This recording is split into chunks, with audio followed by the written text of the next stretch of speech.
Welcome back with me, Miss Grace Angelina. Let's check it out.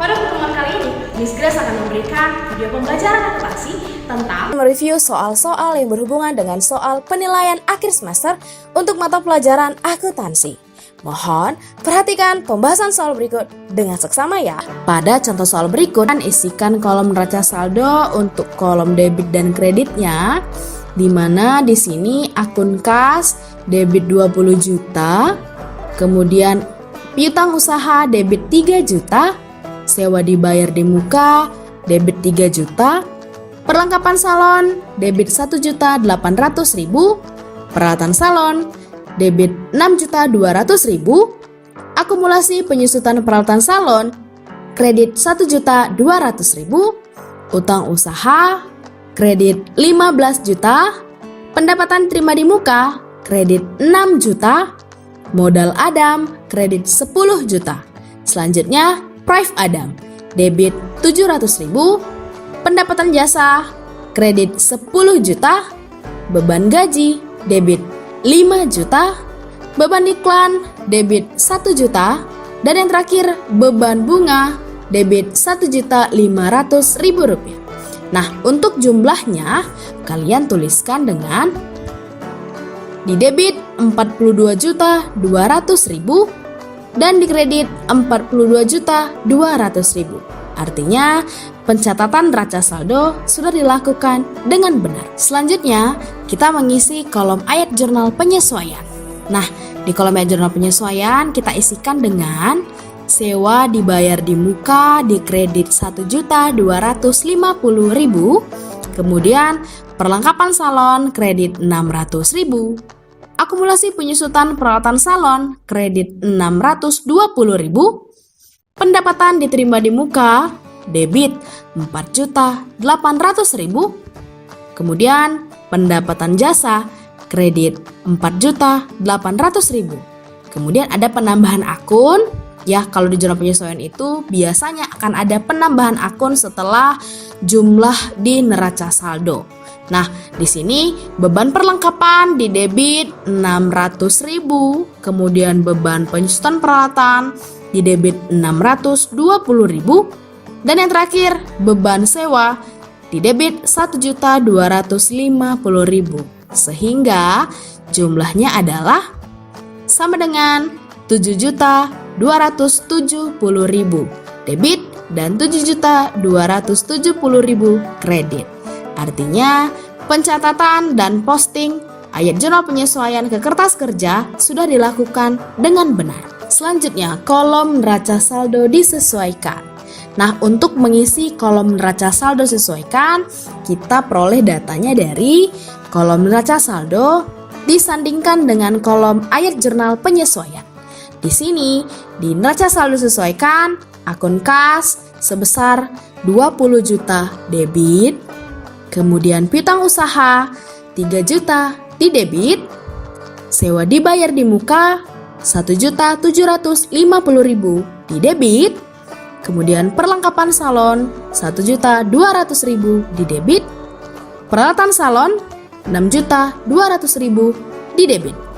Selanjutnya, akumulasi penyusutan peralatan salon 1.820.000 di kredit, utang usaha 15 juta di kredit, pendapatan diterima di muka 1.200.000 di kredit, modal Adam di kredit 10 juta.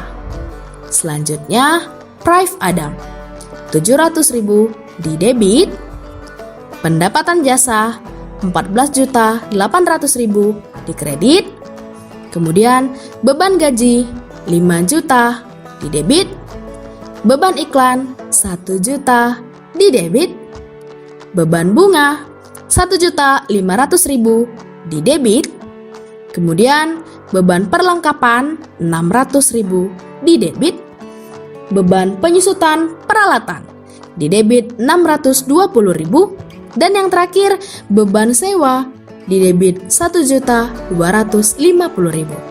Sehingga di jumlahnya adalah sebesar 42.820.000 di debit dan 42.820.000 di kredit. Artinya, kolom neraca saldo sesuaikan telah dilakukan atau telah dikerjakan dengan benar atau balance. Terakhir, kolom laba rugi.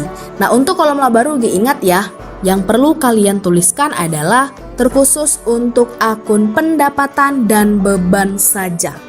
Di sini berarti kita tuliskan pendapatan jasa di kredit 14.800.000, kemudian di beban gaji di debit 5 juta, kemudian beban iklan di debit 1 juta, kemudian beban bunga di debit 1.500.000, kemudian beban perlengkapan di debit 600.000, kemudian beban penyusutan peralatan di debit 620.000, dan yang terakhir beban sewa di debit 1.250.000. Kemudian kita totalkan kolom debit untuk laba rugi, yaitu sebesar 9.970.000.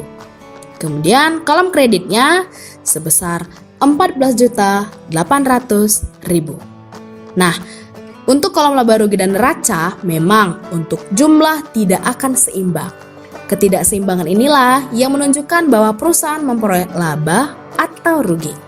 Pada contoh soal berikut, ya, kolom kredit lebih besar daripada kolom debit. Artinya perusahaan memperoleh laba. Sebaliknya, ketika kolom debit pada laba rugi lebih besar jumlahnya daripada kolom kredit, berarti perusahaan memperoleh rugi. Nah, pada contoh soal berikut, laba yang diperoleh yaitu sebesar 4.830.000, diperoleh dari 14.800.000 dikurang 9.970.000. Nah, angka 4.830.000 ini nih kita tuliskan pada kolom debit, di mana kolom debit ini jumlahnya lebih kecil ya dibandingkan dengan jumlah di kolom kredit. Nah, ketika sudah dituliskan angka 4.830.000 di debit, maka total akhirnya menjadi balance, yaitu di kolom debit laba rugi 14.800.000 dan di kolom kredit 14.800.000. Selanjutnya kita lakukan pengisian untuk kolom neraca.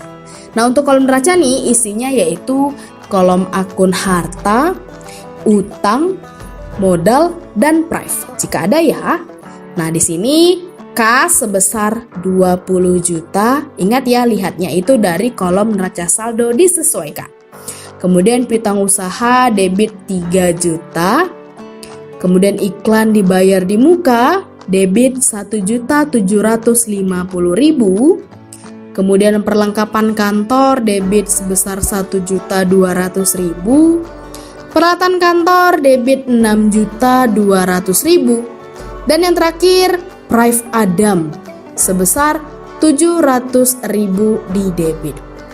Kemudian kita isikan kolom kreditnya dengan akumulasi penyusutan peralatan kantor sebesar 1.820.000, kemudian utang usaha sebesar 15 juta, kemudian pendapatan diterima di muka 1.200.000, dan yang terakhir modal Adam sebesar 10 juta rupiah.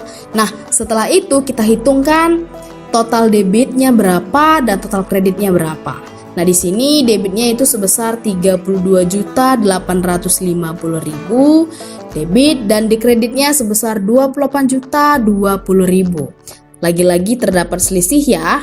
Nah, untuk selisihnya yaitu sebesar 4.830.000. Nah, untuk menentukan nih kolom laba rugi dan neraca kalian itu sudah dilakukan benar atau tidak, kalian bisa tentukan dari hasil selisih ya yang terdapat di kolom laba rugi dan kolom neraca. Nah, jadi kalian bisa lihat nih sudah benar atau tidak pencatatan di kolom laba rugi dan kolom neraca pada kertas kerja, lihat dengan hasil sisinya itu sebesar 4.830.000. Nah, untuk neraca karena kolom debit itu lebih besar angkanya daripada kolom kredit, maka selisihnya kita tuliskan di kolom kredit.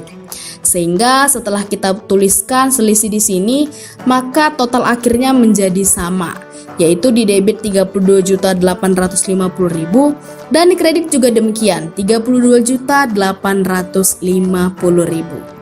Nah, hasil selisih dari kolom laba rugi dan neraca ini menandakan bahwa meraih laba atau untung sebesar Rp4.830.000. Contoh yang lain, selanjutnya kita akan mengisi kolom laba rugi dan neraca pada kertas kerja, di mana kolom laba rugi dan kolom neraca inilah yang akan menjadi pedoman dalam menyusun laporan keuangan.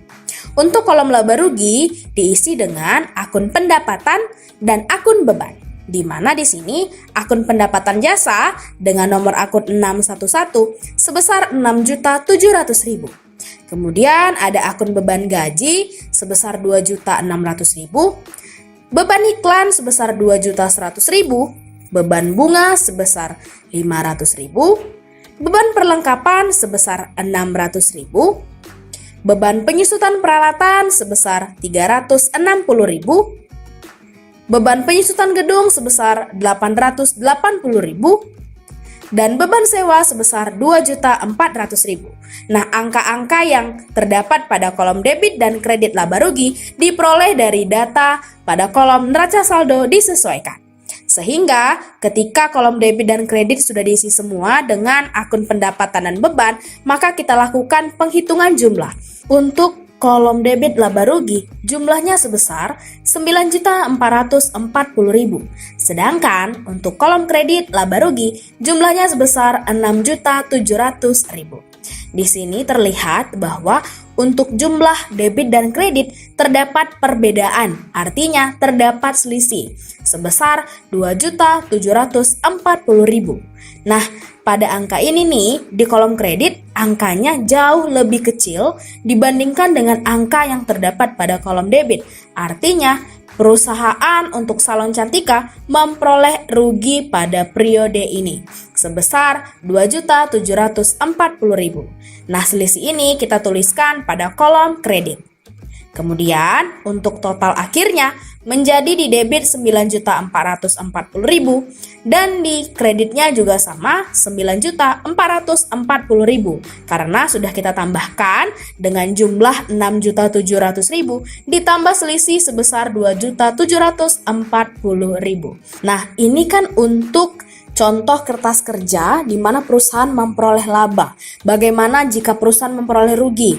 Nah, artinya kolom laba rugi untuk kolom kreditnya jumlahnya pasti akan lebih besar dibandingkan dengan kolom debit. Barulah dikatakan bahwa perusahaan memperoleh laba. Sedangkan pada contoh soal berikut, kolom debit angkanya lebih besar dibandingkan dengan jumlah pada kolom kredit. Artinya perusahaan salon Cantika pada periode ini nih memperoleh rugi. Setelah selesai mengisi kolom laba rugi pada kertas kerja, maka langkah terakhir yaitu mengisi kolom neraca pada kertas kerja. Di mana pada kolom laba rugi diisi dengan akun pendapatan dan beban, maka untuk kolom neraca diisikan dengan akun harta, utang, modal, dan juga prive. Untuk mengisi kolom neraca, diperoleh datanya dari data di kolom neraca saldo disesuaikan. Dimulai dari akun kas dengan nomor akun 111 sebesar 8 juta di debit, piutang usaha sebesar 2.400.000 di debit, perlengkapan 1.400.000, sewa dibayar di muka sebesar 800.000, peralatan sebesar 6 juta, gedung sebesar 88 juta, dan kemudian prive sebesar 1.600.000. Selesai untuk kolom debit, kita lanjutkan dengan kolom kredit.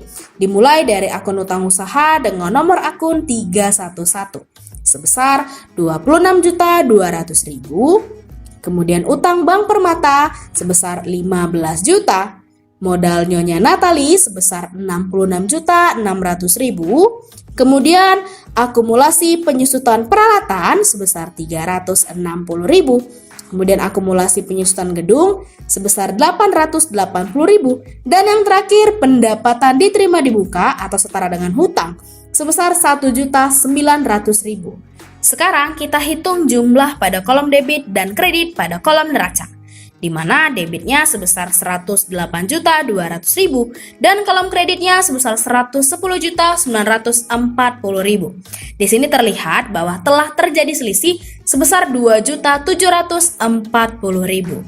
Nah, untuk selisih ini kita tuliskan di mana jumlah terkecil. Nah, kebetulan nih di kolom neraca jumlah terkecilnya yaitu di kolom debit. Karena angkanya 108.200.000 lebih kecil dibandingkan dengan angka di kolom kredit atau jumlah di kolom kredit sebesar 110.940.000. Nah, selisih ini menandakan bahwa perusahaan memperoleh rugi pada periode tersebut. Ketika kita sudah menuliskan selisihnya yang 2.740.000 di debit, maka total akhirnya menjadi 110.940.000 di debit dan di kreditnya 110.940.000. Ketika kita sudah menemukan selisih yang sama, baik di kolom laba rugi dan neraca, angkanya benar-benar sama, berarti pencatatan dan perhitungan yang sudah kita lakukan pada kolom laba rugi dan neraca sudah benar. Nah, bagaimana untuk perusahaan yang memperoleh laba? Berarti untuk kolom neraca, jumlah pada kolom debit akan lebih besar angkanya dibandingkan dengan kolom kredit. Sekian pembahasan materi pada pembelajaran akuntansi kita hari ini. Sekiranya peserta didik dapat memahami pembahasan materi yang sudah Miss berikan melalui video pembelajaran ini. Jika ada yang ingin didiskusikan terkait materi pembelajaran akuntansi, silahkan hubungi Miss Grace ya. Sekarang lanjutkan kerjakan tugas yang sudah Miss share di Edmodo di grup kelas masing-masing. Mohon kerjakanlah dengan teliti dan sebaik mungkin. Terima kasih dan sampai jumpa di pertemuan